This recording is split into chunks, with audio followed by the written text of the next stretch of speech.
అందరికీ ఈరోజు మనం నేర్చుకునే టాపిక్ అప్పు అడగడం ఎలా. ఓకే, అప్పు అడగడం అనేది ఒక ఆర్ట్. మీ అందరికి రావాలి. బాగా మంది అప్పు అడగడానికి పోయేటప్పుడు మామ అప్పిరా అంటే ఇంత ఆనందంగా ఉంటే అప్పు ఇయ్యరు. అప్పు ఇవ్వాలంటే ఫుల్ బాధలు ఉండాలి. అరే అప్పు కావాలరా, డైరెక్ట్ అప్పు అడగద్దు. ఫస్ట్ ఫోన్ చేసి మామ ఎట్లున్నావు, ఏడున్నావు, ఏం చేస్తున్నావు, ఇట్లా ఫస్ట్ మాట్లాడాలి వానితోటి.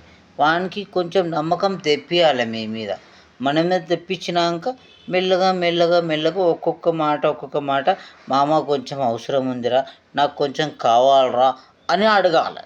అట్లా అప్పు అడగాలి. డైరెక్ట్ పోయి నాకు అప్పు కావాలి మామ అంటే వాడు అప్పు ఇయ్యాడు సీదా. వాడు అనుకుంటాడు ఈడోడు దొంగ అప్పు కూడా నాకు ఫోన్ చేసిండు పొద్దుగాల పైసల కోసం అని. ఓకే.